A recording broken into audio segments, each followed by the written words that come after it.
dirt in a rolling fog. Put your legs broke and you start to crawl. You try to stand up, but your body falls. The pain is great. I can relate. I'm a masochist in the sadistic way. Shove blades in your gut, throw you in the rut. 6 feet deep in the ground, you can sleep. As a cadaver, a dead fuck. Life sucks. Hear yourself, you're a shrug. You're a weak son of a bitch to die off. Put the gun in your mouth, shoot a round off. Into your brain, the soft, the jelly matter. Times a media headshot makes those shatter. Subjugate victims or handcuffs, fill us up. I can't get enough of this cause it takes sick. I'm a hero, go on to Stephen Biro. Unearthed Films, that's disgusting and sports fucking. JxKxMx, mental on the horror shit. A maniac of bronze, even corpses score. Won't you die once I stab you? What's up, everybody? Welcome to episode 14 of HorrorCorridor, and we are here with Hexx Project. What's up, man? I'm chilling. How about you, man? How you doing today? Dude, I'm good. Honored to be in the presence of fucking Hexx Project after years and years of your words in my head influencing my influencing my daily thoughts. Like, it's crazy, man. Yeah. So yeah, thank you for that. I've been at it for quite a long time. 2008 was the first major release. Seven Doors of Death, Sev'rd Nerves, and now we're still going strong here at Sev'rd Nerves Music. Just wanted to shout out Crossworm and Dirtcore today, and all the artists of Dirtcore. You know what I'm saying? And everyone that's into horror films and hip hop. I love your shirt, by the way. I have to say, it's crazy that you got that shirt right now because, I got the movie right here. You know what I mean? So, this is one of the films that influenced me. Rest in peace to the godfather of Italian gore, Lucio Fulci, one of my major influences in the music I do. I love his movies. Zombie, The New York Ripper, The Gates of Hell, aka City of the Living Dead. All his movies are pretty fire, even the obscure ones. You know what I'm saying? Conquest. Conquest. Oh, I saw that a month ago, and believe it or not, when I was a kid, I had to be like 5 or 6 years old. I saw that in the theaters, and I found that movie to be so bizarre. You know what I'm saying? Because you don't see bitches with gold masks and their titties out, ruling over these beast monsters, and some dude with like an arrow that shoots lightning that's obviously drawn in, but it's still a fascinating film. You know what I mean? I love a lot of his movies, even the old ones like Don't Torture a Duckling or Lizard in Woman's Skin, which was his earlier work. Those are the two I still need to see, actually.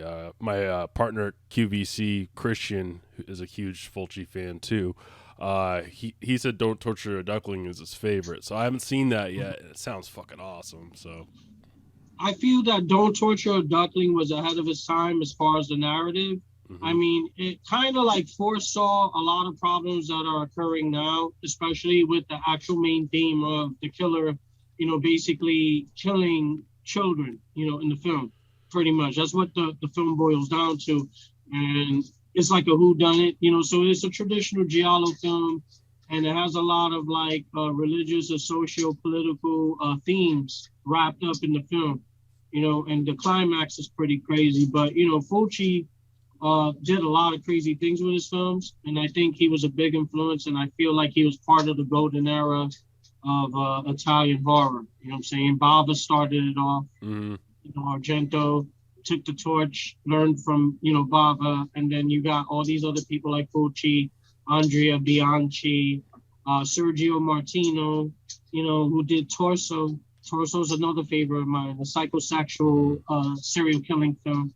And, I recently got to see Fulci's Enigma. That's my least favorite Fulci I've seen so far.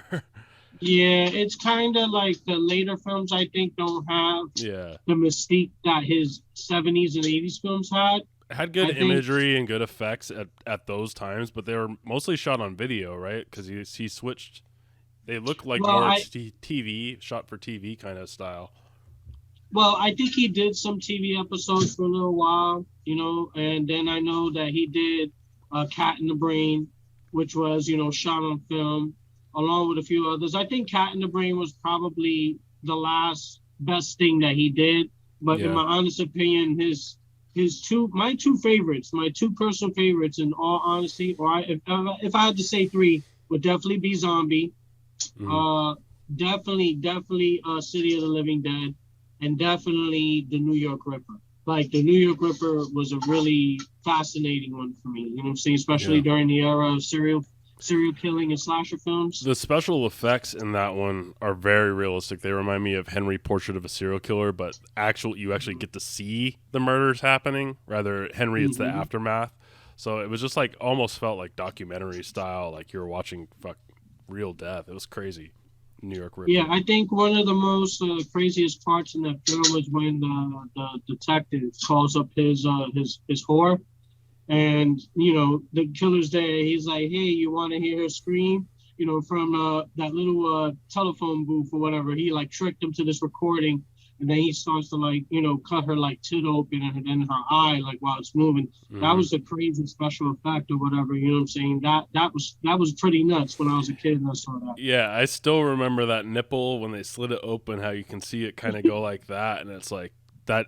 It that kind of splits. Yeah, it splits like a banana peel. Like it's just like, and then you like see it so up close, and then the whole eye effect, how it's moving as the razor's going through. That was pretty crazy. You know what I mean? I really like how Fulci does the like very anatomical, even though it's not anatomically correct. Because a lot of the shit that happens, like you wouldn't see an eyeball explode, like if a tarantula bit into it. But I love how he does close-ups on it, almost like it's like autopsy footage. You know what I mean? Yeah, I think the thing about him, if you notice, is that he always had to do something to an eyeball. If you look at Zombie, you have the splinter in the eye. Yep. I think it's with there's quite a few of his films where an eyeball has to go through some sort of impaling or being pulled out or being ripped out. I do. It's very Italian too, because also Argento in Opera with the peephole. Remember that part? Yeah, and then also with the spikes in her eyes and stuff. The Opera had a lot of eyeball shit. Opera was pretty nuts. I saw that the other day actually, the Blue Underground HD version, and that was pretty sick. You know, if you close your eyes, you're stabbing your eyes with those needles through the eyelids. That's pretty extreme. Yeah, it's pretty good stuff. Oh yeah. So how about we kind of that was a good entrance because we just got way into the horror, which we're going to do a little bit more as we go on. But let's introduce yourself a little bit. Talk about yourself, how you're dressed because it's a little different, and talk about your vocal style, like the multiple styles that you use. Well, basically, I'm the Hexx Project. I run a small independent label called Sev'rd Nerves Music. I'm also going to be doing music with Horrorcore. It was just announced today, a 2 EP deal. Congrats. But pretty much, thank you for that. Thank you. Shout out to Crossworm and everyone at Horrorcore, all the artists, Samson, and the others. But pretty much, what I do is I basically take horror fandom. Since I'm a fan of horror. And as a horror fan, I interjected into hip hop. People will call it horrorcore, which it is, but it really does have its roots in hip hop as far as storytelling.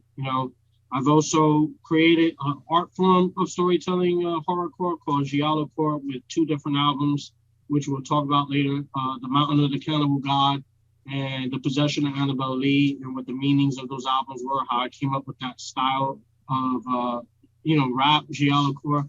But pretty much I rap about horror topics. I also talk about like how reality could become horror in some of my songs. Other times I could just be making fun of horror cliches. But pretty much I'm a horror fan that loves hip hop, and I decided to merge the two to do what I do. Now, as far as my vocal style, I rap in different voices because I'm a Gemini. And there's really 3 different versions of me. There's the real me, and then you have JxKxMx, which is the evil me, and then there's Joe Black, who's the more higher pitched version of me. But it's all the same thing. If you think about it, it's me and my good and bad sides and the conflicts I have with all 3 personalities. And that's basically what I emphasize on in the music to sound a little nuts, That's why I think a lot of your albums are a really scary trip down mental health lane. Like, a lot of them is like a slow like downward spiral into like insanity kind of usually by the end of your whether you're talking about yourself as the character or if it's one of your conceptual albums where you're talking about a character, by the end shit's pretty fucked up. Yes, of course. actually, Mountain of the Cannibal God did speak about mental health issues. You know what I'm saying? And That's kind of it what I was also, getting at. yeah, it also dealt with a lot of issues with, love and the powerful emotions that come with it, and the actions that you take that could cause certain circumstances that you can't really recover from. So I basically felt like I wanted to make a comment about, mental health. And, that album was kind of like my way of being creative with storytelling. And the only way I felt like it would work is if I took the idea of the Italian Giallo film, which, if you look at the rules of the Italian Giallo film, you have to basically have a motive for the murders happening. Sometimes you throw a lot of red herrings to make people wonder, like, what's going on. And by the time it gets to the end, it has to have a very shocking, brutal ending, So I took the rules of the Italian Giallo film and I merged it with hip hop storytelling techniques. And that's what became Giallocore. So Mountain of the Cannibal God was the first of only 2 albums that's out there now, in the commercial arena that were developed with this in mind. So I took it to that level on Mountain of the Cannibal God, and I wanted to make a statement about mental health, and I kind of also wanted to make a story that was relatable to those that would go see a good horror film, So I felt the storytelling aspect helped with it being more theatrical than most albums that you listen to within a 90-minute range.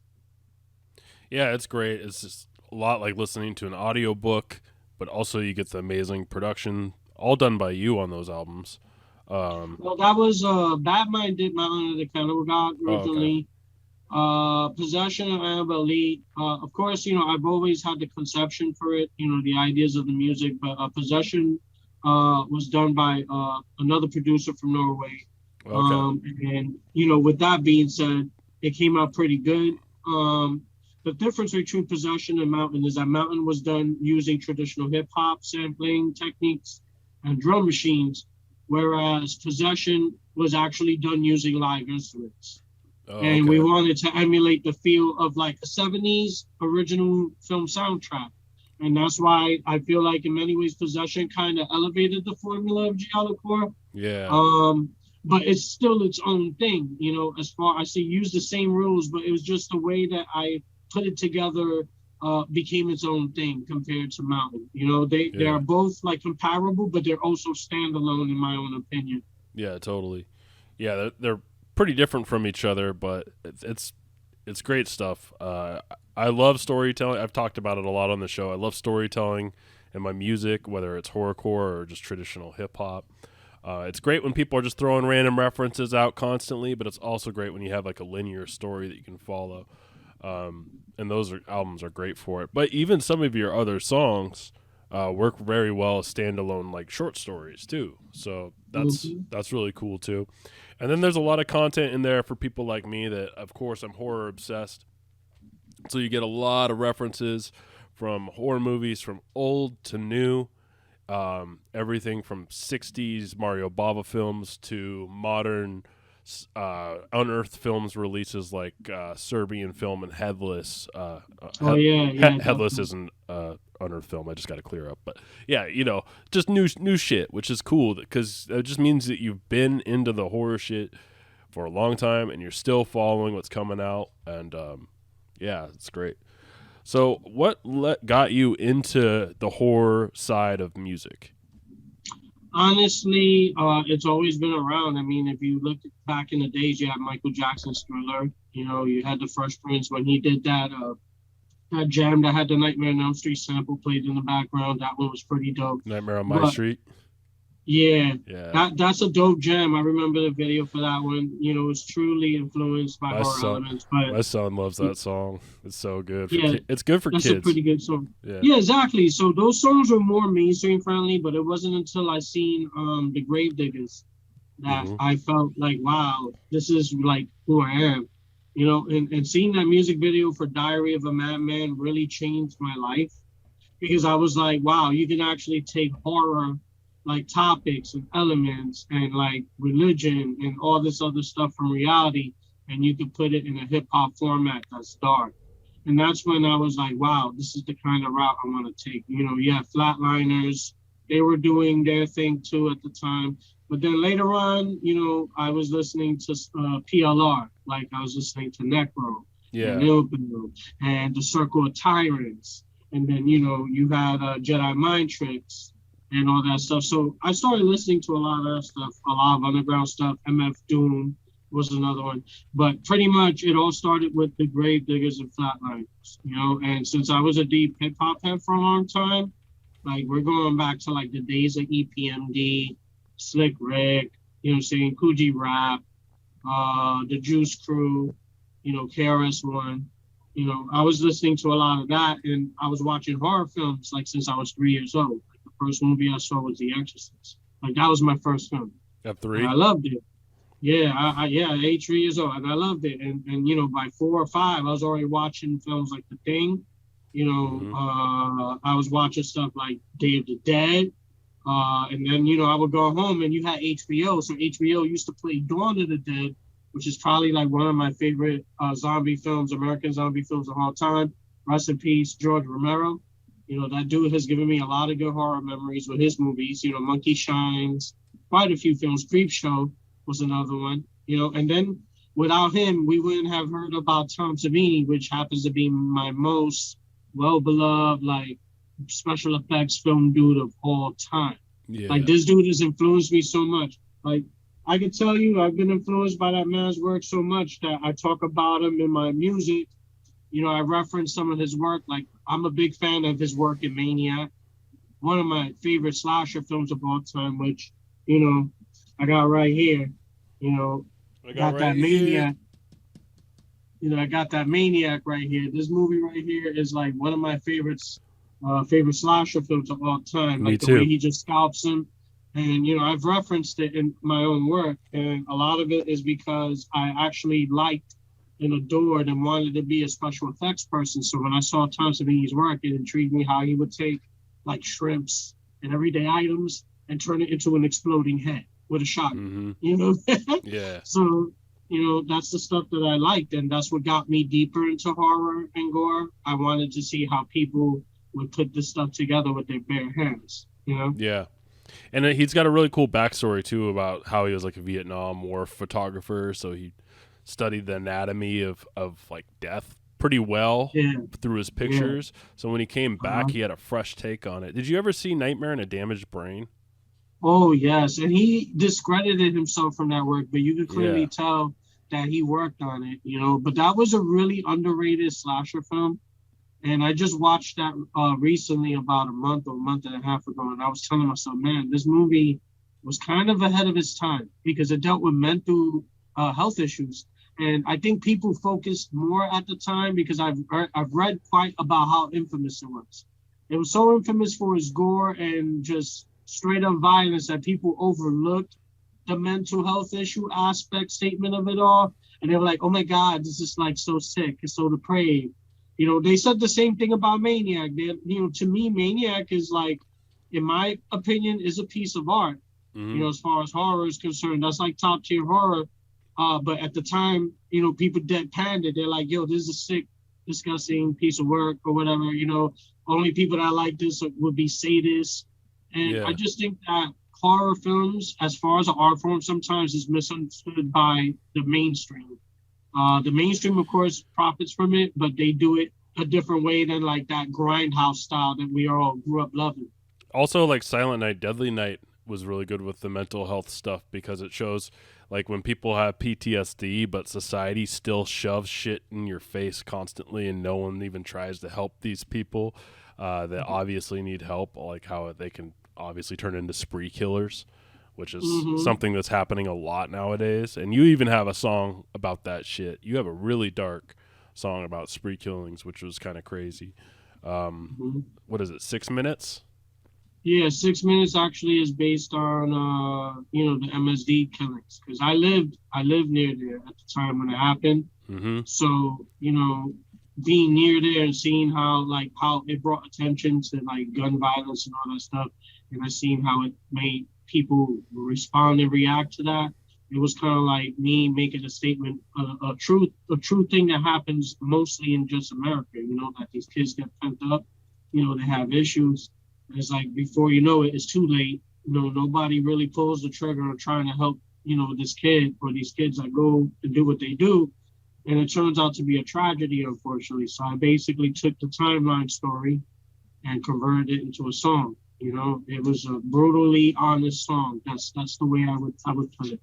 Yeah, I like it a lot, and I even when I was in a band, I had a song like that, and I always talked about kind of how, the media always needs villains and stuff, so that they turn these people into villains, but they never look at the fact that a lot of it was grown by the fact that they were just neglected so hard. You look at Jeffrey Dahmer, the reason that happened was because no one was paying attention to the shit. Yeah. And that's what happens when you leave a teenager alone with his thoughts. And like, if he's got some mental illness, like, you never know which way that can go. It can get pretty far. It could be a fucking spree killing. It could be a fucking necrophiliac. It could be anything, man. So. Yeah, there's a lot of interesting films. Like Maniac touches on that same subject. I don't know if you ever seen this movie from the 80s, The Boys Next Door. It's like an old school Charlie Sheen film where him and another friend just go on a 24-hour killing spree. But it happens, you know what I'm saying? There's a lot of things that people try to push it off on, horror films being one of them. And I could kind of understand to a degree why, but see, what they don't understand that, that isn't really the ultimate trigger at the end of the day. If a person doesn't get the help they want and they become the way they become, you know what I'm saying? We got to kind of look at ourselves and say, what could we have done to, help this person to avoid something like that? But, the way that this world is, we live off of violence every day just by watching TV, watching the news. And it's been like that for a long time. There's been movies about it where they document how America has like 3 times the death rate violence of like other countries. And we're like this really itty bitty small country, compared to other countries, but yet we kill and incarcerate more people than all these other countries. And a lot of it has to do with the fact that America has been built on a culture of violence for a very long time. I mean, from the very beginning, when the Indians were here and they dealt with, the Europeans coming over, there's always been violence since then, wars, things of that sort. So all of it culminates in all these various things, including art forms. And I think that's all, it's where it all comes from, you know what I mean? Mm-hmm. What did you get into being into the film? Like just being a film buff in general? Honestly, it started when I was a kid, man. Just the idea of going to the movie theaters. I had an aunt that would take me literally weekly to the movies. I would see every movie under the sun: Swamp Thing, Friday the 13th in 3D, Nightmare on Elm Street 1, Aliens, Texas Chainsaw Massacre 2. And then, I was going home. We had a culture of VHS mom and pop stores. This is before Blockbuster became a thing. And you would just go to your local store and there would be a selection of VHS films. So I would always run to 2 sections, or 3 sections actually. Kung Fu films, Japanese animation or cartoons, and then I would run over to the horror section. And to me, I would pick the films that had the most messed up looking covers. Yeah. Like seriously, like for example, your zombie t-shirt. It like makes a statement. You just look at it, you see worms out of his eye socket, and it says, "We're going to eat you." Yeah. That made me say, that's the movie I want to watch. And my mom, she'd be like, "Are you sure you can watch that?" And I'll be like, "Yeah." So I would wait till they go to sleep. It'd be like 11 at night on a Saturday or a Friday. And I would just pop in the tape, to a big old VHS player. It'd be like the size of like a stereo amp. And you would just push the tape in there, and I would just sit there in the middle of the night, scared out of my wits watching these movies. But I loved the thrill of being scared. Yeah. And I loved watching how they would make these violent scenes look like they were real, even though it was all fake and made to be, realistic looking. Yeah. And were you always into horror, or was there a time when you were just into all movies in general and then like kind of went down a horror path? Well, honestly, I think I'm a movie buff in general. I just happen to really adore martial arts, anime, Japanese anime, and a lot of horror.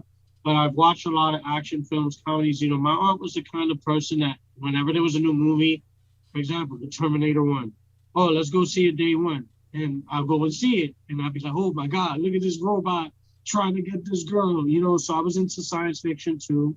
I was into action, comedy.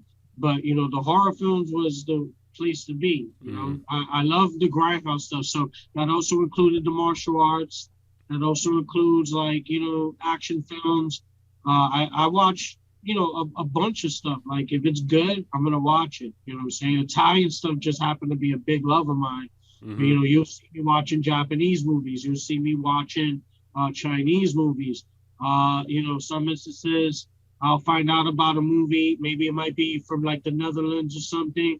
And I find out it's a great Grindhouse film. It's like anything that's 70s Grindhouse, 60s Grindhouse, 80s, early Grindhouse, some commercial films. I'm heavy on them. You know, I was consistently watching these movies. You know, I switch them up all the time. And as long as they had the ingredients of excitement, entertainment, sex, and violence, I was there. Sign me up, you know? Yeah. Yeah, pretty much me too. I think before the horror, I was starting to get into like indie stuff, more on the independent side or foreign side, stuff like Akira or Kevin Smith films like Clerks and Mallrats and stuff. But somehow that kind of made me realize, oh, there's like not just Hollywood system. So then I saw Evil Dead, and that led me to Fulci I and love shit. Evil Dead. Yeah. So. Oh, I love Evil Dead. Evil Dead, I got a copy of that right here. Speaking of which, you know what I mean? I feel like JxKxMx Project just has like a robe that's just full of his movies. He could just pull them out at any point. Just like, oh, I got that right here. Yeah, no, for real. Like, you know, I got a nice collection of films here. I can't say I'm the largest collector, but I know a lot. Yeah. And then, you know, when I get a chance and I'm like, oh, I'm able to get these movies in Blu-ray or whatever, because they clean up all these older films. It's fantastic how they're doing that. And then sometimes you're finding out about new movies, and you're like, damn, if I would have knew about it then, I would have been down to see it. Yeah. You know, I watched a lot of Trauma. I like Trauma too. Trauma, you know, shout out to Lloyd Kaufman. Trauma was really dope. Like, when I saw the Toxic Avenger, I literally lost my shit. I'm actually waiting for that remake that's about to come out with Peter Dinklage. Good, man. But I also like Nukem High. Yeah. I really love Nukem High. I like Surf Nazis Must Die. Romeo and Juliet. Oh yeah, that's James Gunn's first jump off. You know, that the Poultrygeist. You know, even the newer stuff is kind of interesting. You know, it's pretty good. But there's a lot of great films. You know, I even like stuff like The Warriors. You know, gang films like The Warriors. The Warriors was a big deal for me back in the days, but I think that was for anyone in hip hop. Yeah. Anyone in I just like in high school, seeing a bunch of fucking roving gangs around town. That's just exciting. So all through high school, we were obsessed with the Warriors. Me and my brother, my friends, and shit. Yeah. It's just exciting. The baseball Furies were pretty creepy, right? They were real creepy. They had the face paint. They looked like they were gonna beat your skull in with their baseball bats. That was awesome. Yeah. You know, but there's so many great films. I mean, even the Category 3 movies, you know, like one of my favorite Category 3 films of all time is The Untold Story. You know, shout out to Unearthed for like releasing that, you know, over here. Yeah, you're that right here. Yeah. You know what I'm saying? Unearthed has been fulfilling my ultimate dreams to see like a lot of these movies I used to see on VHS, and they just put them out on Blu-ray all shiny and clean. You know, it's beautiful. It's a beautiful time to live right now for a horror film fan. Evil Dead Trap just got re-released, and I think they're going to do an Evil Dead Trap 2 to go with it. Yeah, I think so, too. So. Tammy and the T-Rex. Did they put that one out, I think? I think they put that out. Or no, that was Arrow. My bad. But yeah, I've seen the poster got a lot of stuff. Yeah. The Unnameable is a good one. I want to see that Dr. Lamb. They really got me excited with that Dr. Lamb Blu-ray. Like, I'm dying to get that. That's a good movie. That's a good movie. It's weird. Those Category 3 movies, they all have a weird vibe to them because they're really serious, like true crime style movies, but they have goofy parts too.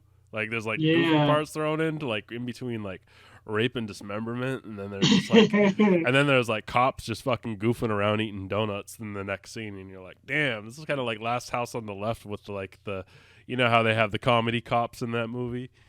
Yeah, sometimes those movies make you feel like you got to take like 2 baths just Yeah, to wash all the sin off yeah. from It's what you like, saw. man, why are you putting funny shit in here, man? After some tragic ass like rape and dismemberment, but whatever, man.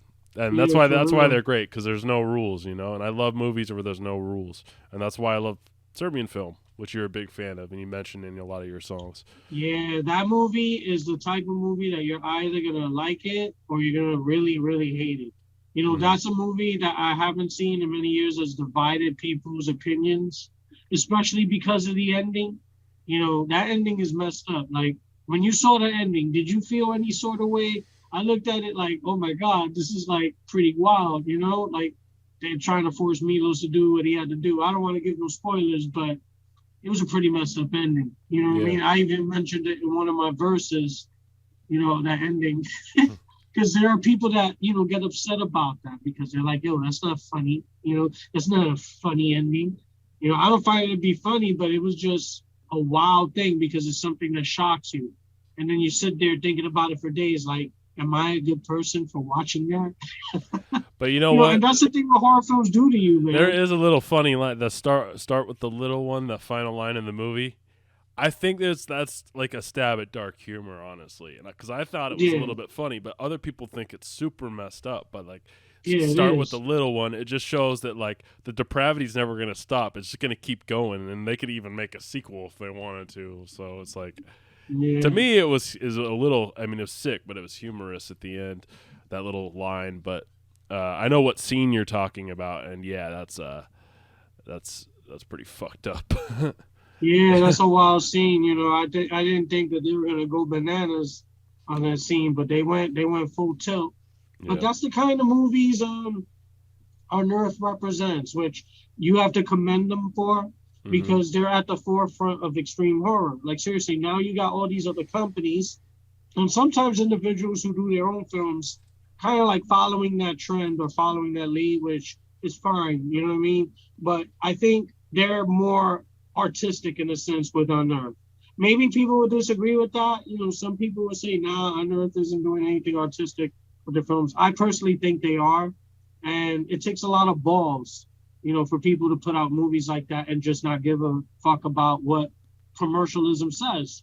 You know, so I Yeah, commend them. and they found their fan base. So like, I think Steve Biro has a pretty good model because he's able to keep this company afloat for so many years. So he's doing Mhm. something right, and he's he's picking up new titles constantly. Like it doesn't slow down. So uh, Mhm. there's a fan base out there for all the sick shit. You know, have you ever seen the Jimmy Screamer Claus films that he put out? I think I saw one of the earlier ones from a few years ago. This is when the company was still in Tampa, Florida, if I'm correct. This was Yeah. before he made his move to California because he started here. That's when he did the first American guinea pig film right here in Hmm. Tampa. But I haven't seen the recent ones. I know they have an animated one that they just dubbed themselves that I'm actually interested in watching. I forget the title of it, but I know they recently promoted it. It's like a comedy, kind of like a animated kind of like film. Oh, I know that there's a few animations they're putting out. They're doing one. It's like kind of claymation. Yeah, Um, that's the one I'm talking yeah, about. the old man. I Yeah, think. that one, Yeah, the old man. yeah, Yeah, that's an interesting one. Like, you yeah. know, I kind of wish I would have been one of the people that dubbed on that film. Since I'm on equipment, you know, if Steven's hearing this, I can always dub. I I wonder if do all types of I wonder if voices. Cumblood did any voices for that because Cumblood did MC Cumblood from Butcher's Harem did a bunch of shit for Unearthed and for Jimmy Screamer Claus. So that would be crazy if he did some voices on there. Yeah, he's another individual from our genre of horrorcore that has been doing it for quite some time, which is Harem, right? Yeah, Yeah, those dudes are wild. I remember those dudes. Those dudes are real wild. They were doing music like all the way balls to the walls, violent. You know, like they went to the extremes with their music, which I commend. You know. yeah, yeah. I think you would sound perfectly at home on a track with them, especially when you crank it up to like a thousand with the guttural voice and stuff. Yeah, definitely, Yeah. definitely. You know, I'm always down to collab. You know, it's all about working with people that have you know, skill level, and basically we share like a level of admiration for that type of skill. You know, so I'm down to work with whatever. It's You actually know, weird me, because me both. Bushpig hasn't liked my shit in a while, but he actually liked the flyer for this show. So maybe he's listening. Yeah. Yeah, hopefully he is. If he is, shout out to Butcher's Harem, man. I haven't heard from them dudes in a while, but it'd be nice to hear from them because those dudes are wild, man. They're their own thing, man. Like when it comes to them, they're animals. Yeah. And I commend them for the type of music they do because it takes a lot of balls, man. It takes a lot of balls to do what they do, and they do it pretty good. Yeah, I've heard they've had a lot of bullshit go down lately, but I really hope that they put something out together again. That'd be cool. I know Bushpig's doing some solo stuff. Cumblood's busy at like doing TV studio stuff, and he's in Greece now. So, oh wow! So they're not even in the same country anymore. But it would be great if a new Butcher's Harem album. But yeah, you on a Butcher's Harem too. That'd be sick, man. I'd love to hear that. Especially, I'll be down, man. You kind of even got like you kind of do that flow. I kind of want to talk about your flow a little bit. The first time I heard you, I was like listening to you. And have you ever heard the song "Circle of Tyrants" from Necro that has a Necro hide and it has that Carnage guy? I forgot his name. Something Carnage. Captain Carnage. Yeah. Captain Carnage. Yeah. He's a oldie. He's been there since like the early days, the I Need Drugs days. Yeah. So the first time I heard you, I was like I wasn't looking at what I was listening to. It just came on, and I thought it was like Captain Carnage doing a song with Cage, but like an old demo thing. And I was like, what is this? This is crazy. And I was like, I looked at it, and I was like, no, this is like, I've never heard of this dude. And this was like probably 2010 or something. Mm-hmm. And so I got more into it, and I was like, this is crazy because a lot of horrorcore artists, they're doing their own thing. It's not a lot of stuff that's rooted deep into Italian horror, Fulci, all that stuff. But when I discovered Necro, I was like, damn, somebody that knows about this stuff. Like you listen to Necro's lyrics, he gets really deep into the references. He uses beats from like records, like old ass soundtrack records and shit. You do what Necro does. Or maybe Necro does what you do. I don't know who was doing it first, but well, I wouldn't call it a doing it first thing. I think it's just a matter of knowing the source material. He knows his source material, like seriously. And I know this for a fact because in the past I've had conversations, not many, but it was like here and there, like during the I Need Drugs days, and here and there online. But he's a real horror fan. Like the dude totally worshipped Joe Spinell.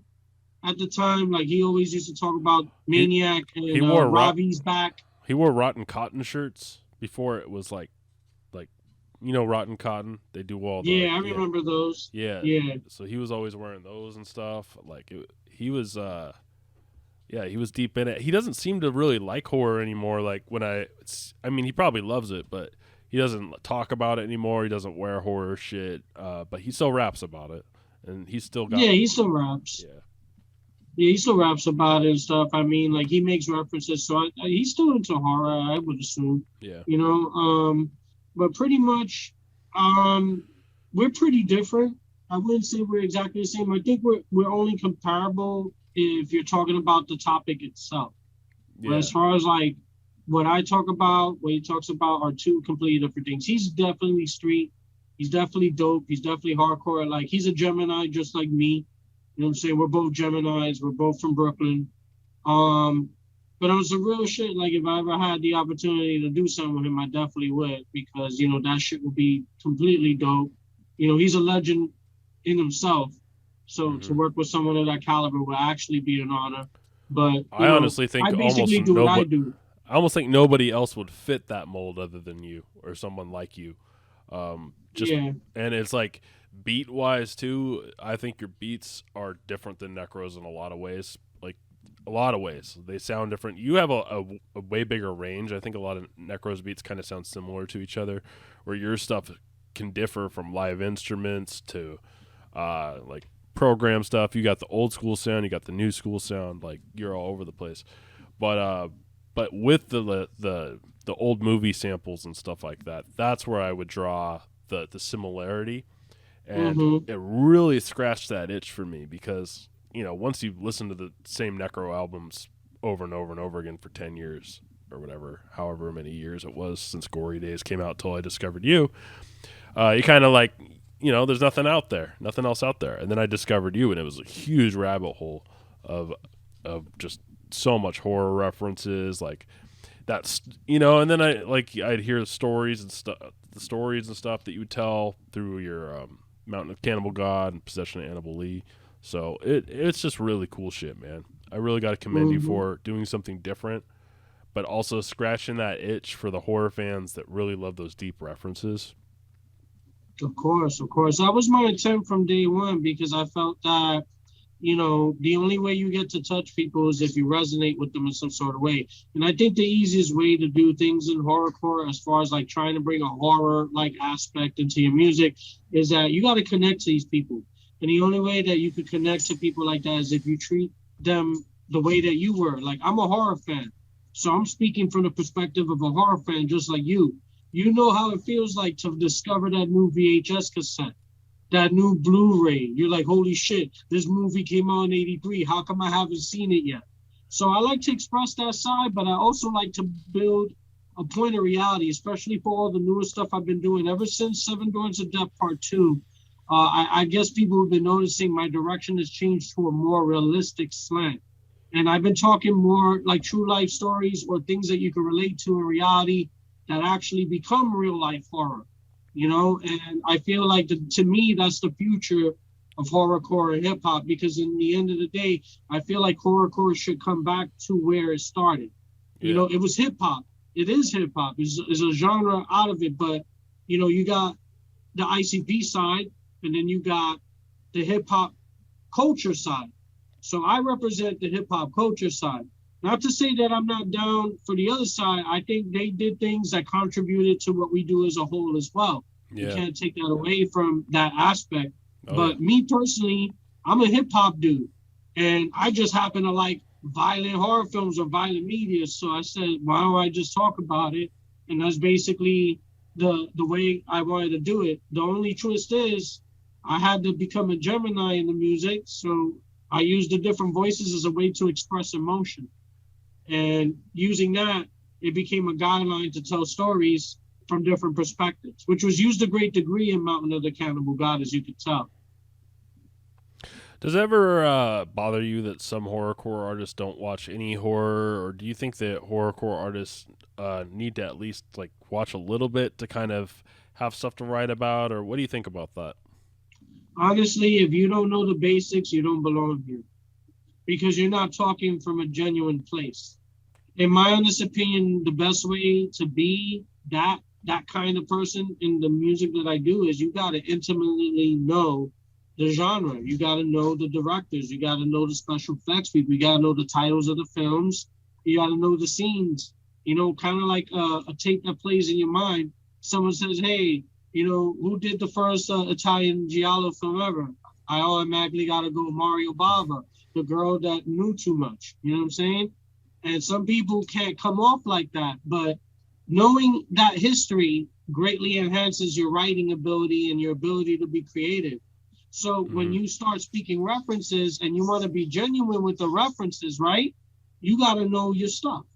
And the only way to do that is to be intimate with the horror films, man, and just know them intimately, own them, caress them, lick the covers if you have to, but get to know your material before you spit it. And then at least when you do it, it's genuine.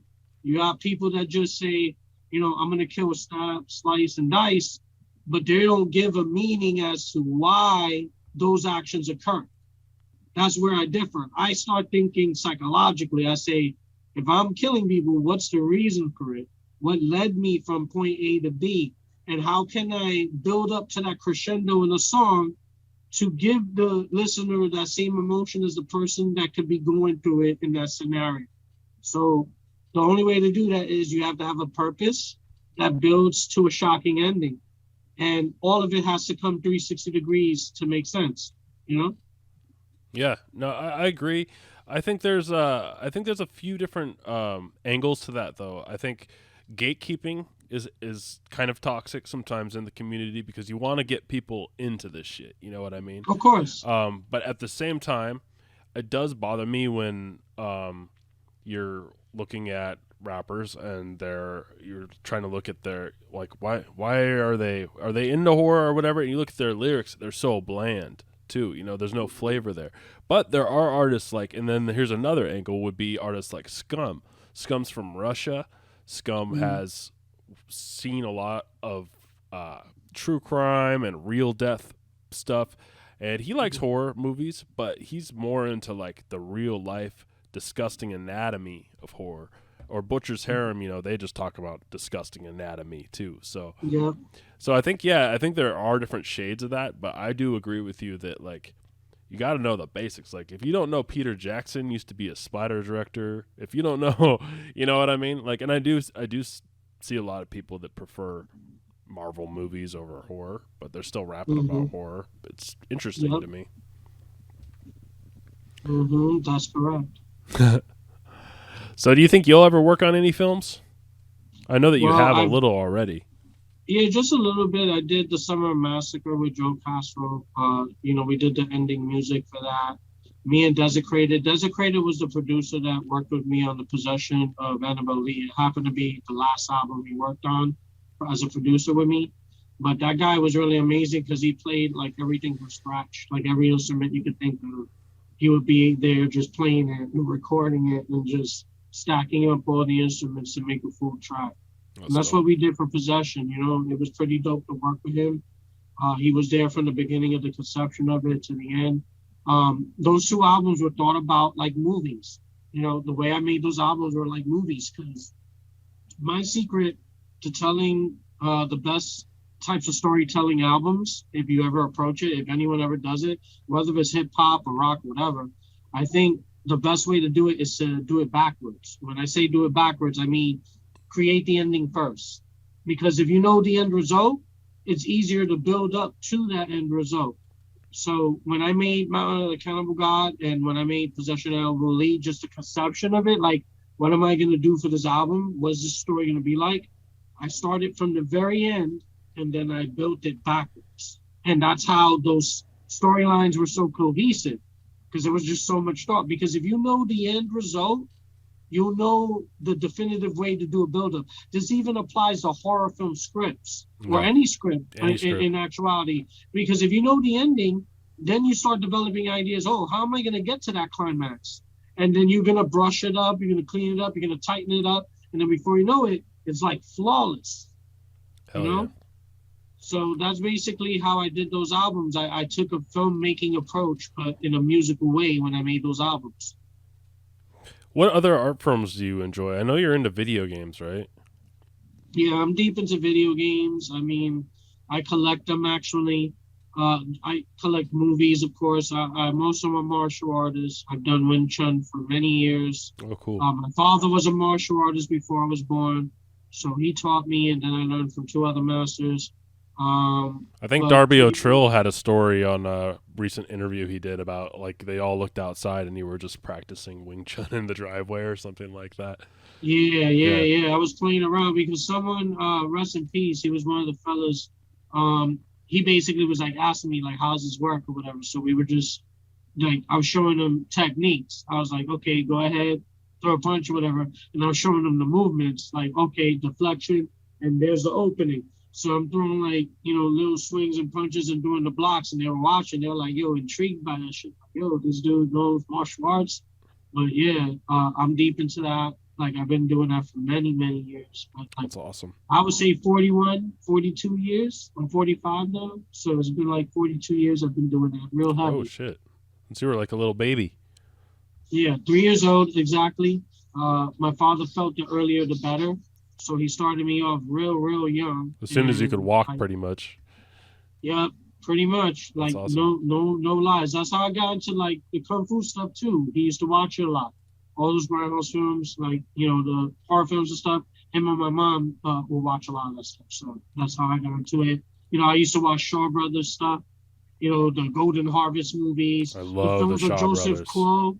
Oh, dude, I got the box set from Arrow. I I'm just waiting for saw the that. second one. I just saw that Yeah. Scarecrow video, man. That looks so good.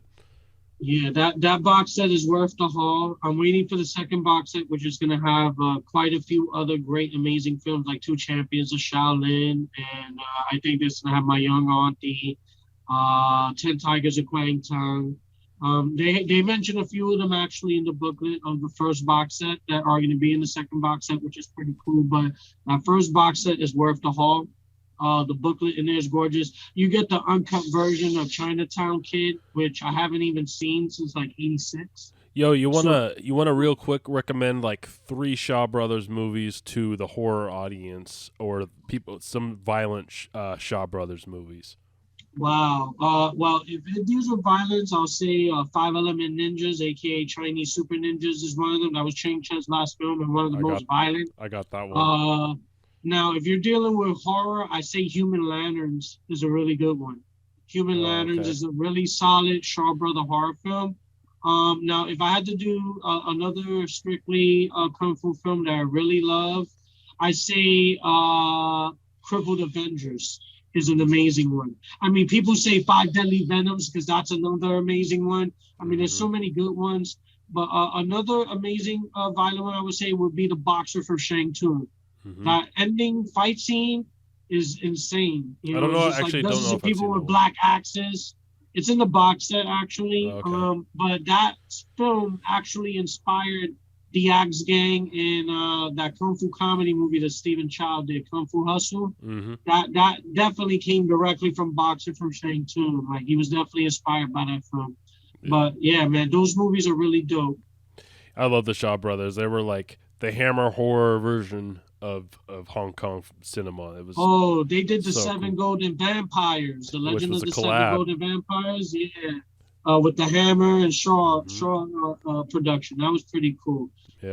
But Golden Harvest has his films as well are pretty well done. I mean, they did the Ninja Turtles, the '90s versions of those films. You know, the suits, the people who are in the suits, they were from Golden Harvest. So, yeah. You know, I forgot about that. So they've been involved in a lot of work. You'd be amazed.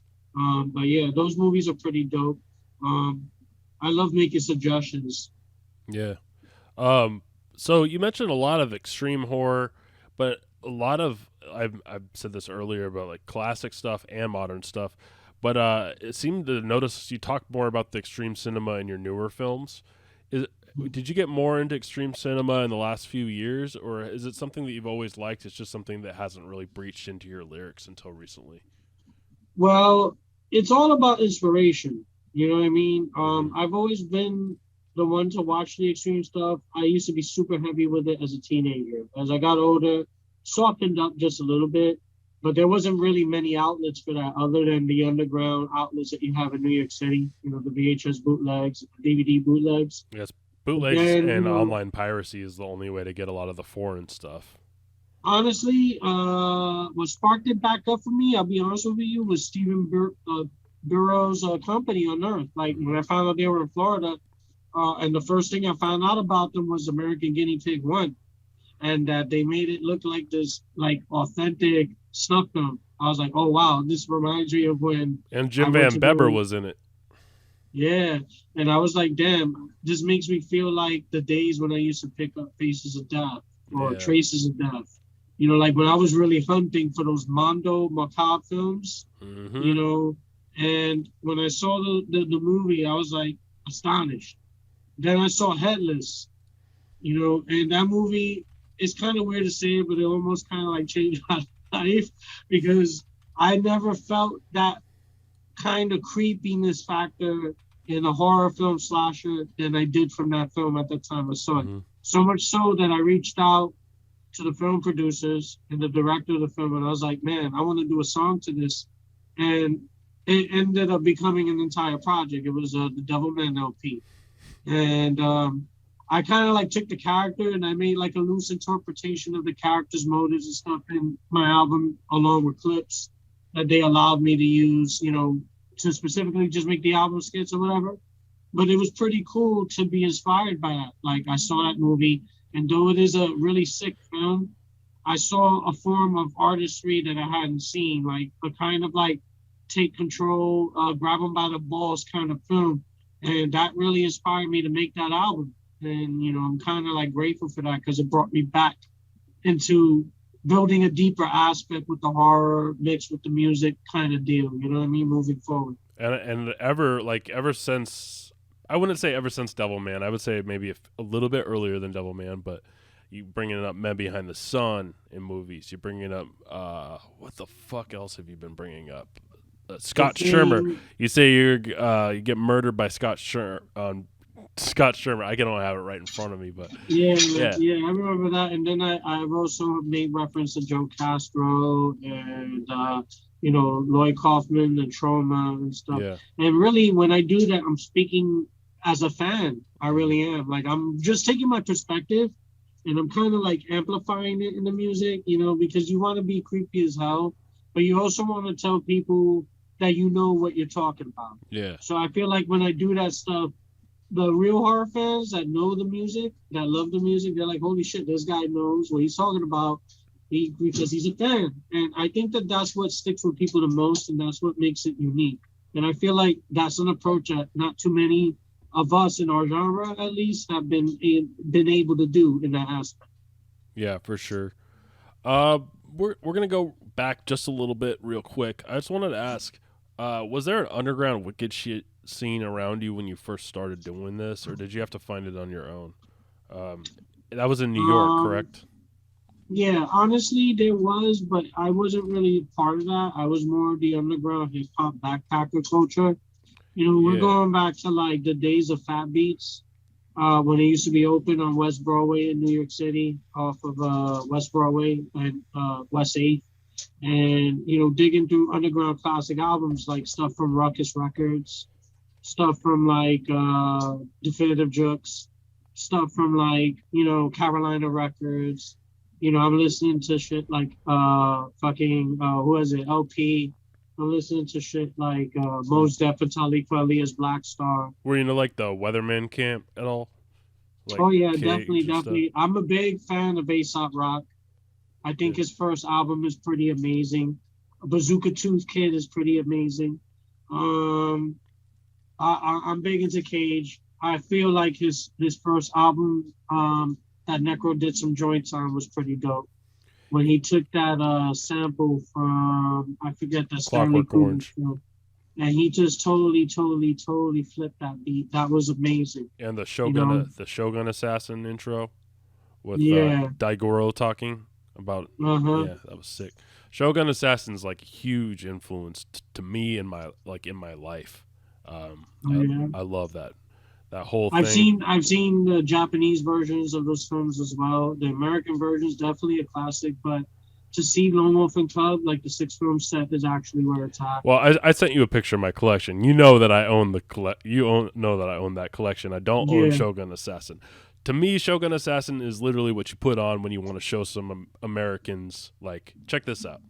But if you want to get into it, you watch the Lone Wolf and Cub movies. And to correct myself, Lone Wolf and Cub is a huge influence on my life. I love those movies. I haven't read them all, though. You know what else is dope from the same author? Lady Snowblood. And Hanzo the Razor. Have you heard of that one? Oh, yeah. I have that. I have the series. I think it's like 2 films. I have it in my bedroom right now as we speak. It's 3 films. You might be missing one. Yeah, actually, you got it. But I've watched a lot of these films growing up, like the films of Toho, Kadokawa films. You know, I grew up with the Sonny Chiba Club, if you're familiar with that. I don't know about a club, but I love his movies. Well, the Sonny Chiba Club was basically Sonny Chiba, Tsuchiyomi, Henry Sonata, and they would make a bunch of movies. You know, you had the Street Fighter, Sister Street Fighter, Shogun's Ninja, Renegade Ninja. Should have got this out ahead of time. Oh yeah, that's a beautiful. Oh wow, that's a beautiful box set right there. Yep. Arrow Films $2 put out those films. They put out those films and they're pristine. Actually, if you go on Tubi right now, you can see a lot of those films, the HD versions of those films, for free. I'm big on the films of Sonny Chiba. I mean, he was a big influence, of course, in Kill Bill. Kill Bill itself was almost like shot and inspired by Lady Snowblood.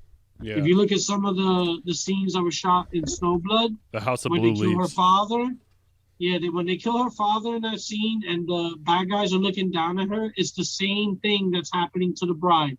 Like, if you really look at the frame shots, so that's why I like Quentin Tarantino shit. Like, I was actually there when he did the Beyond re-release. He did it up in New York. I was at West 8th, and he did this theater. He was like at least 6 or 7 seats behind us. And He helped like spearhead the Beyond. Grindhouse releasing, didn't he? Yeah. I was there. Yeah, I was there when he cool. released it in New York, and he was in attendance. That was pretty cool. That was a few years ago. The Beyond, seeing that on the big screen is completely a unique experience. I've seen it on the big. I saw a really good print of it too. It was before the DCPs too, so it was actual film print, and it was awesome. So I'm glad to always have that. Grindhouse releasing was so cool. They still are. Like, support Grindhouse releasing as well. Go on their merch store. They got some fire stuff on there. Yeah, they got some fire stuff. One of my favorite ones that I like is Pieces. This one right here. Yeah. I love this one. This movie, when I found out that they took this movie and they put it out the way they did, I had to grab it. It's an amazing piece of art, especially that it came from Spain, which is, these movies are like pretty unique, but that movie was something else for its time. I know that it scared the living daylights out of me when I was a kid, because the way the ad is, it was so violent with the meat hook and the girl dead on the floor. Pretty gory stuff. But at this point, it feels more like a comedy at this point in my life because it's so batshit. Like it's not filmed very conventionally. In fact, wasn't it 2 films edited together? I could be wrong, but like I feel like there was something wrong with the production, or they were maybe going for one thing and they switched. I don't know. I can't. Well, it was kind of like a hybrid. It's pretty much a Giallo film, but it was shot in Spain. And they hired an American actor or two that were big stars at the time in order to spearhead it.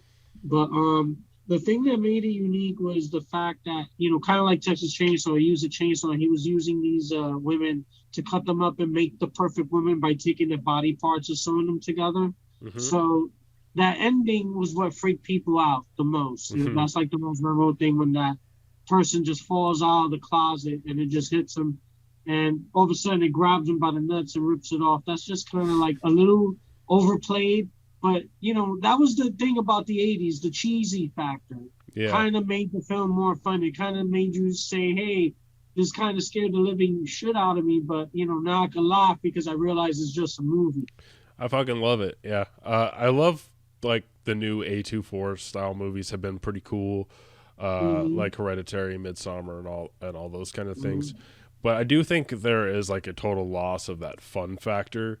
And that's one reason why I like Eli Roth films, which is kind of controversial to say. But I thought Green Inferno really, like at the time, nothing that year, like 2015 or whatever, was serious. But he put out a movie that was like actually just fun. It was just a fun adventure movie. And it was a comedy. It used cannibals as a backdrop, but it wasn't a fucking Cannibal Holocaust remake. It was just more of a fun homage to it.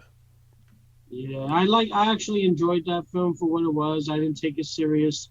It did have its gory moments. I mean, it really did. It should have been gorier though. It could have been, but I guess he had to strike the fine line between commercial success, but still have that old school Italian grindhouse film feel. Because Riz Ortolani and those people that made those cannibal films in those days, like Mountain of the Cannibal God and, all those other films, those films were really messed up. Cannibal Holocaust, to me, remains to be the best cannibal film of all time. If I had to pick a second, it definitely would be Cannibal Ferox. Yeah. I would probably say Eaten Alive is my second favorite. Oh, yeah. Eaten Alive was pretty brutal. Yeah. That was a pretty brutal film. It's not as brutal as Ferox, but to me, I really like the look of it. It's just really, it's just a really cool movie. So I was wondering, how come a lot of your catalog is not on Spotify? It's on your Bandcamp. Well, some of it has not been digitally released yet. The ones I haven't are attached to an album that is about to be released.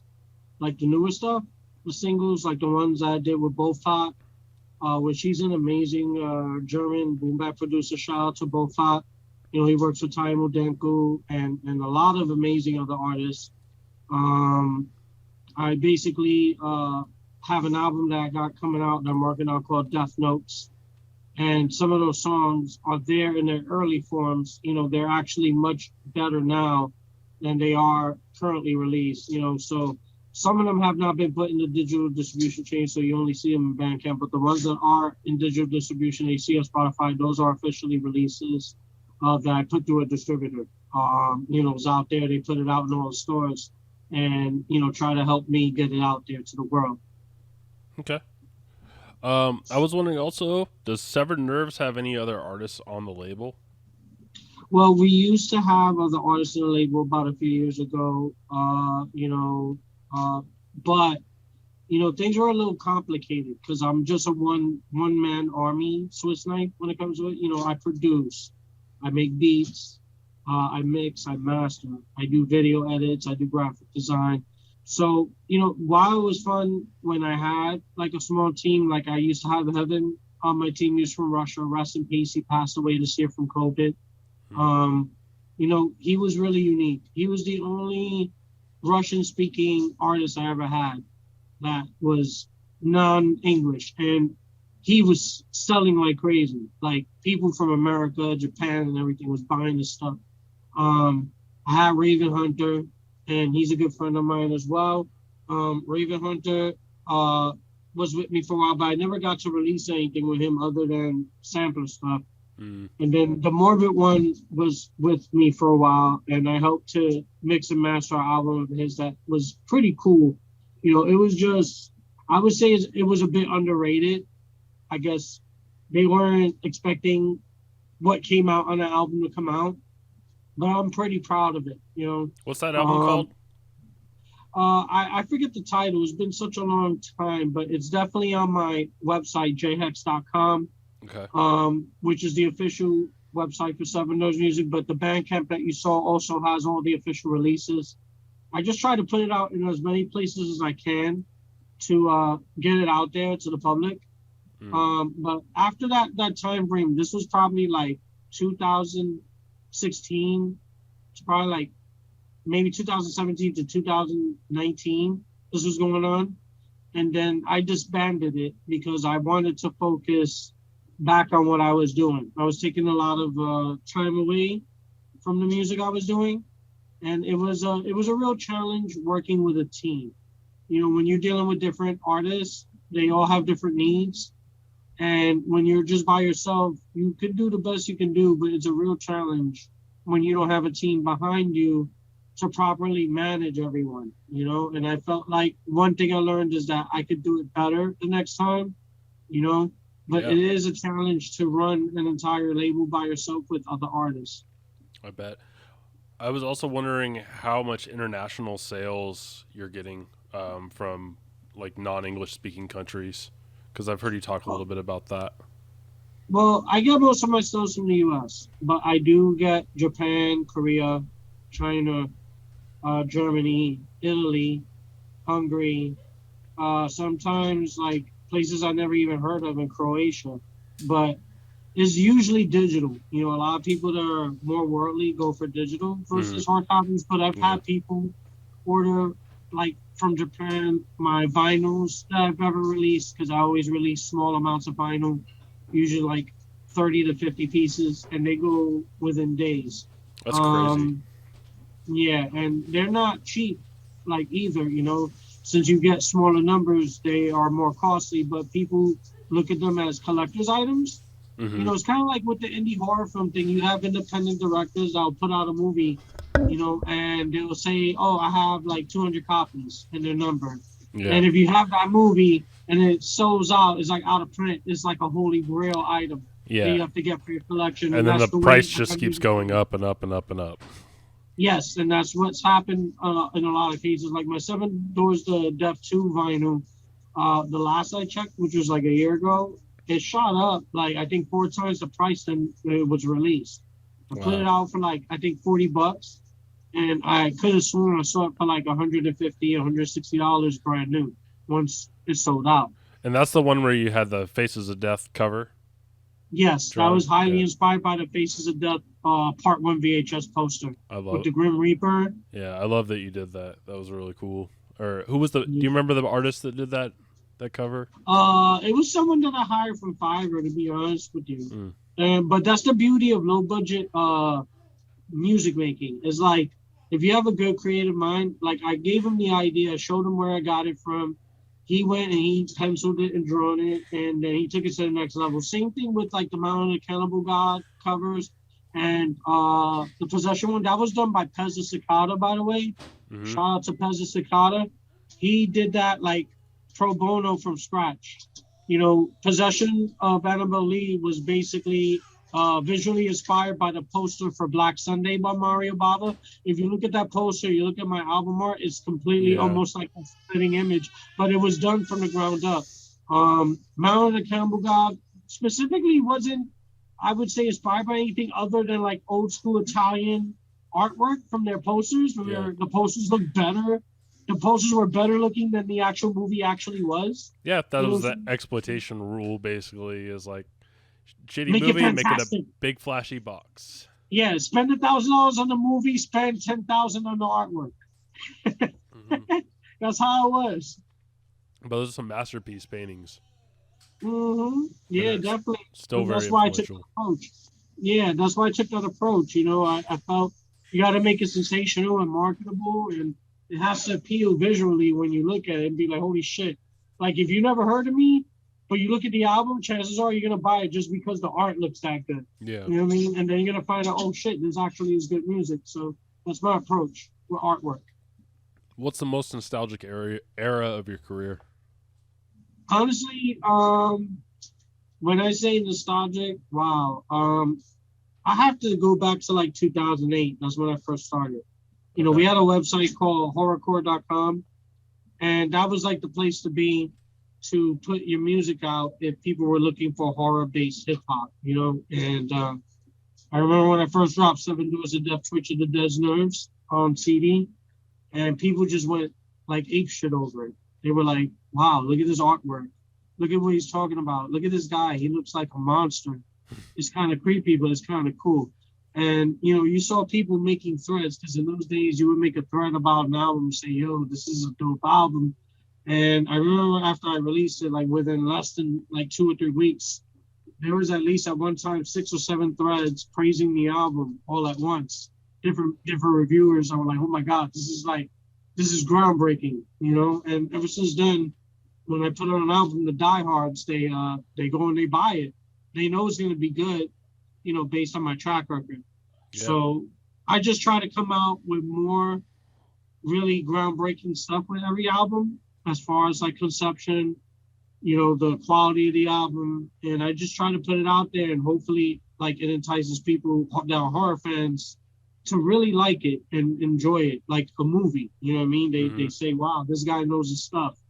You know, he makes all these references, and I just try to build upon that and connect to other horror fans that way.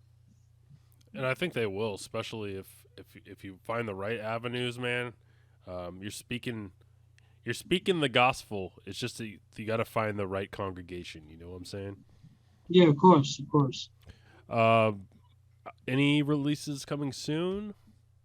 Well, I'm working on Death Notes.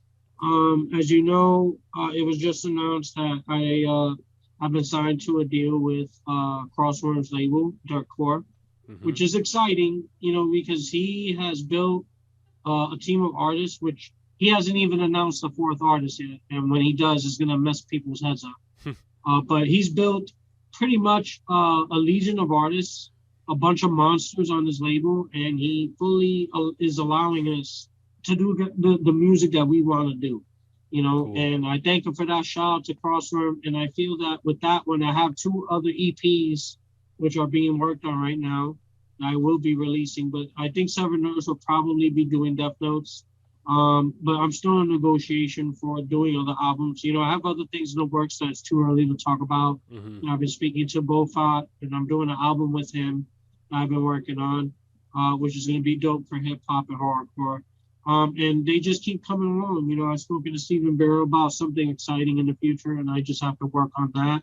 I don't want to talk about it because it's kind of early, but it's a pretty exciting concept with me basically talking about what I love the most, horror. Awesome. And, I'm just trying to build with the horror community and become a part of it. Well, I just got to give a big thanks to you for just keeping it horror, keeping it all the way through your career. You don't let up. You deviate sometimes into real life stuff, but you always go back to horror, and you always go back to the old school Grindhouse, to the Giallo, to the extreme underground, the indie stuff. So I got to give you a big thanks because you don't get that in a lot of other places. So thank you, man. Thanks. I really appreciate that. That's why I make that kind of music. Like, I want it to be its own thing. If you're going to look for something like that, you're going to come to Sev'rd Nerves music. You're going to listen to JxKxMx if you want to hear that kind of style of horrorcore. And I think that it's very important to stand out in our genre. There's so many cookie cutters. They take the same basic bland stuff and they call it horrorcore. But real horrorcore, you have to be a fan of the music, and you have to be a fan of the movies that the music inspires to really stand out. And I think that that's where I have a bit of an edge. I agree. Where's the last question? Where's the best place to find your music and to support you? So if somebody wants money to go into your pocket from your music, what's the best place to go? Honestly, you can go to JxKxMx.com, JxKxMx.com. That's my website for Sev'rd Nerves music, all official releases. I run that website myself. Second best place would be my Bandcamp, the Hexx Project or Sev'rd Nerves music Bandcamp. That you could basically pick up anything digitally. I have a few physical releases there.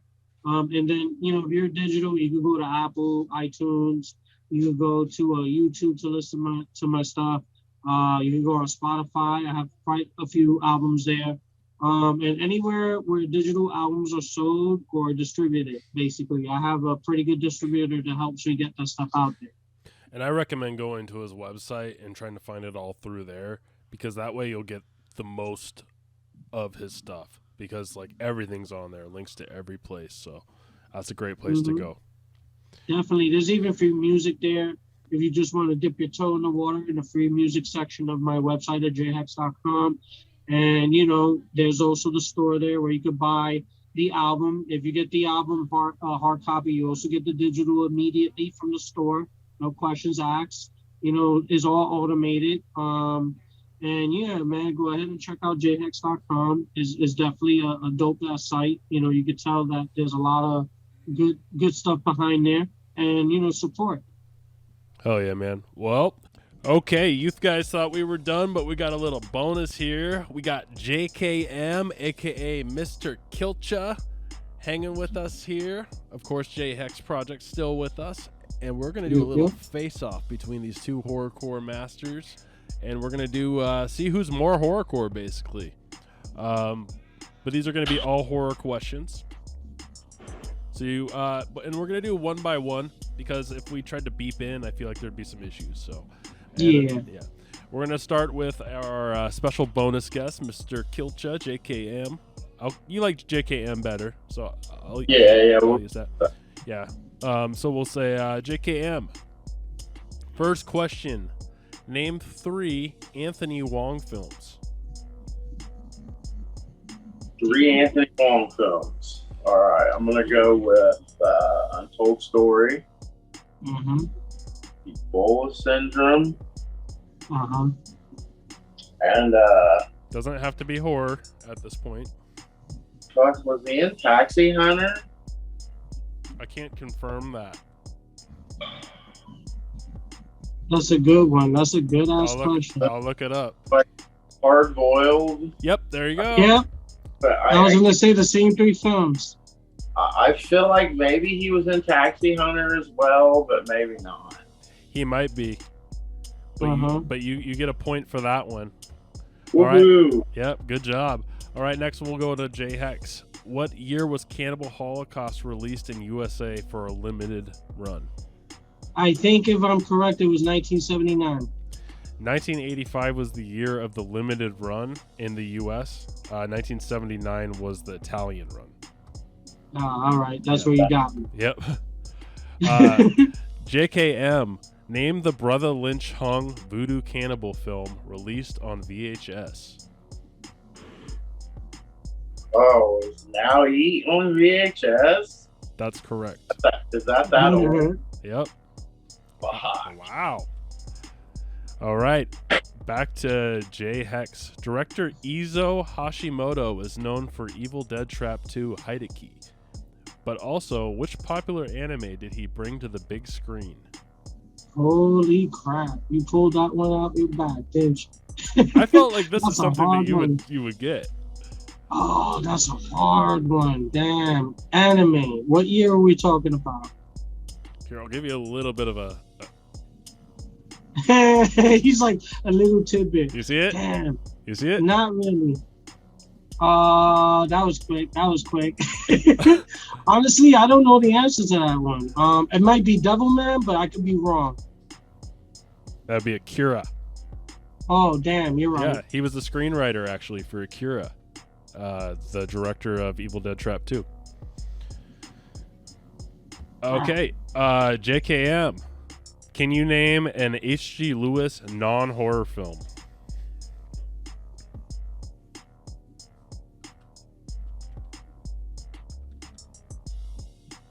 No, I don't think I can. JxKxMx, can you? I remember the title, Scum of the Earth. Yep. There you go. It was a kind of an exploitation, right? Yeah. Yep, it's an exploitation film, kind of like, about a degenerate, but it wasn't really horror. Yeah. He also did motorcycle-based films in the past before he started doing stuff like Blood Feast, which was the first color gore film ever made. And there's a really good turkey carving tutorial that he did that was really fun. It's a bonus feature, I think, on Blood Feast, on one of the Blood Feast TVs. Yeah. It is. I've not seen that. Okay. Now I don't really know who to throw it to since we switched it over. Let's do another one for JxKxMx. What year was I Drink Your Blood made? Ooh, that's a good one. The year, was it 1974? JKM, do you know it? I feel like it's earlier. I feel it's like 71. 72? 72, like something in there. 70! Yeah, that was a hard one, but that movie's great Yeah. too. I like that movie too. Yeah, that's a good. We'll start this one off with JKM. Name the director of The Witch That Came from the Sea. Ooh. Oh, is it? Ooh. That's a good one. Am I allowed to say the F word? Depends. Not the one that'll get us flagged. No, like fuck. That one? Yeah, that's fine. Okay, fuck. I don't know. Okay. I'm gonna know it as soon as I hear it. It's like on the tip of my tongue, but I can't think of it. I actually got to see a live screening with him of that movie. It was kind of crazy. That's awesome. That's a pretty weird flick. JxKxMx, do you know it? What's weird is this. I just put that movie in my queue on one of my digital queues, and I totally do not remember the director's name, but that film is pretty good. I wish I remembered the answer. It's either Matt Kimber or Simber. I don't know how to pronounce it. Yeah. Yeah. I can't. Yeah. But That one I wanted to be hard, but this one's a lot easier. JxKxMx. Who was the director of the Violent Shit movies? Oh crap! Damn. See, now you got me again. The Violent Shit movies. I saw the first one. Damn it! I know they're making a remake of it, but I don't remember the guy's name. I don't remember his name. He was like the star of the film, I think, if I'm correct. The same director, if I'm correct. JKM, do you remember the director? yes, Andreas Schnoss. Yeah. Yeah. Wow. Yeah, Kiltcha always likes those underground toilet films. He loves those films. Yeah.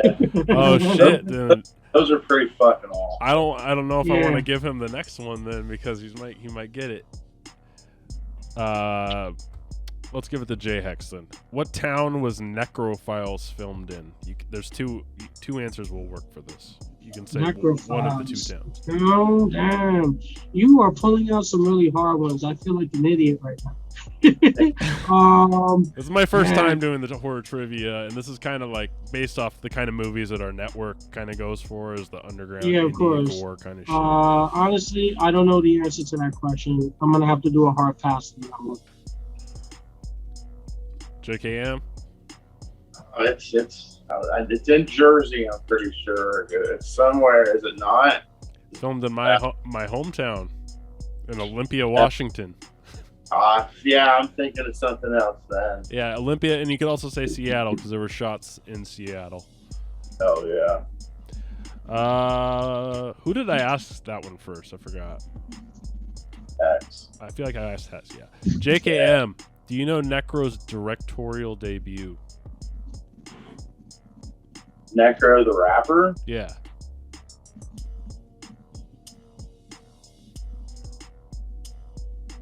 Movie or video? It was shot on film, shot in actual film. I know this one. It's not. It's like I Need Drugs video or something that was on that DVD. I know it was on the DVD. Yeah, I can't remember the name of it though. I think I know the answer to this. I'm sure it was in all capital letters though. and angry. Hexx, what is it? I think if I remember the title correctly, is The Devil Made Me Do It. It was a college film he did at NYU. Yeah, I got it. 1 second. I'm going to speed this up. 1 second.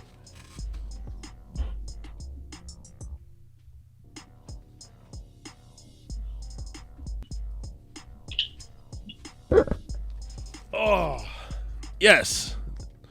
The Devil Made Me Do It. Yep, I remember that. Like, I followed him pretty heavy when he was doing all this crazy wild stuff. And then he also did a porn film with Annie Barbie back in the days. I remember that. Yeah. Fuck yeah, cool. So Hexx got a point for that. Still, JKM is ahead by 1. We got 2 more to split this up. Let's see who's the most horrorcore. Okay, let's see. Who should I'm all confused. Like, I've been vaping. So, JKM. Build the tension. JKM. I don't know. I feel like I'm gonna go with Hexx just because he's behind. I want to give him a chance. All right. But I feel like he's gonna nail this.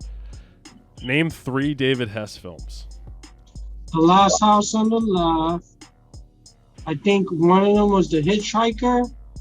And then the last one is The House on the Edge of the Park. I have to confirm Hitchhiker. I'm calling technical foul on that. Technical foul. Oh yeah, he's on the cover. I know David Hess. David Hess is one of my heroes. And the music that him and the Hess family did is pretty sample heavy worthy. All right, so you guys are tied now. Why was that a technical? Because it's Hitchhike. It's not Hitchhike. It's Ooh. Hitchhike. Oh, well, I was close. Ooh, okay. But I'm gonna have to think on that one. I'm gonna have to think on that one. It depends on if you get this one right or not. Yeah, I might have to pull a freaking deal breaker out. Well, it did have, I think, 2 or 3 different titles to it, but I remember it as The Hitchhiker, I guess. I don't know. It could be. Okay. Okay. Well, let's do this last one. All right. JKM, name a Jim Van Beber short film. My Sweet State. Good job. I didn't even go with the obvious roadkill. Last Days of John Martin. JKM actually won. I'm surprised. I thought he was going to mop the floor with me. But we're both good though. We both know a lot of stuff. Yeah, so. No, you guys are both amazing. I didn't know JK. I mean, I should have known from your lyrics. I brought up the Anthony Wong because of some lyrics. I think that was off of American Serial Killer. Order of Serial Killer. Serial Killer, yeah. I feel like you had an Anthony Wong line on there. I don't know. A lot of these I did off of your guys' lyrics, and I tried to pick the right guy, not to go too close to what you already know, but we got to do it again. We'll do it again. Yeah, that was fun. That was fun. Yeah, that was definitely fun. You know, I've always had long conversations with JKM, about horror Yeah. over over a decade. We always would Yeah. talk about, hey, the technical aspects of the movie, why we were so enthralled by it on a theatrical level. And, that's why I said, you got to pick this guy and we do something like this, because he's the only other one that could match me or exceed me. And, I have to say, this guy knows his stuff, and Yeah, I he love him does. very much. He knows his stuff. Yeah, he's a true horror movie. Like, you can tell from the Monster Squad recordings. You can tell from the solo stuff. Like, yeah, you've seen some shit. I think I remember you talking about Aftermath and like all Yeah. the unearthed shit, Guinea Pig. So yeah, you're one of us, man. And I really hope, also, I told JxKxMx about this, like, yeah, we got a whole Extreme Horror Network. You should check it out, man, if you ever want to come on a future show to discuss a topic. We got a huge-ass Discord where there's, like, 450 people there talking about extreme horror and fetish and gore shit. So, I mean, it's a pretty big thing. We're just trying to, like, get the word out there about it. But I just want to also let our listeners know JKM is a future guest. Him and Dr. Butcher are going to be on for an Empire of Dirt episode, but we're also I really want to go into Six Side history, so as much as possible. So I think that'll be super interesting. Yeah, but going to close out the show, but yeah, JKM, is there anywhere anyone can check out your shit? I mean, we'll have you on in the future, but plug everything. Yeah. But official3xe.com. Actually have new Empire Dirt stuff dropping tomorrow. Oh, hell yeah, I forgot about that. Awesome. Yeah, I saw the promos for that. It looks sick, dude. So, congrats. Timing. Good timing. Hell yeah, dude. All right. Well, we'll have this episode out tomorrow, and thanks for coming on, guys. Awesome. You're I'll hit welcome. you up. Y'all have a good night. All right, thank you. Yeah, you have a good night too, and thank you for inviting me on the show, man. I really appreciate it. I look forward to being on future episodes as well. Of course, man. Anytime we can get you on, we're gonna do it. All right, definitely. Peace.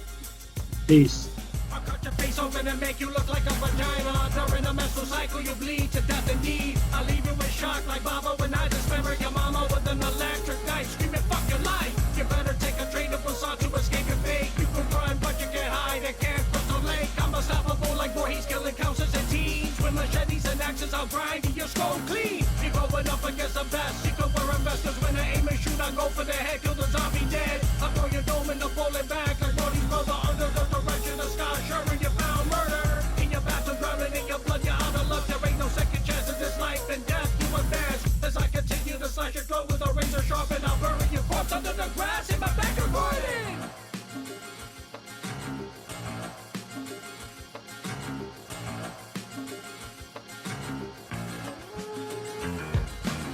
You're in a state of shock, losing blood from amputations. Perform with a hacksaw, I use on all my patients. And never do I save them, I stab victims and slave them. And make them into trophies, corpses, I must display them. You're in a state of shock, losing blood from amputations. Perform with a hacksaw, I use on all my patients. And never do I save them, I stab victims and slave them. And make them into trophies, corpses, I must display them. Display all the corpses, put them on the walls like picture frames.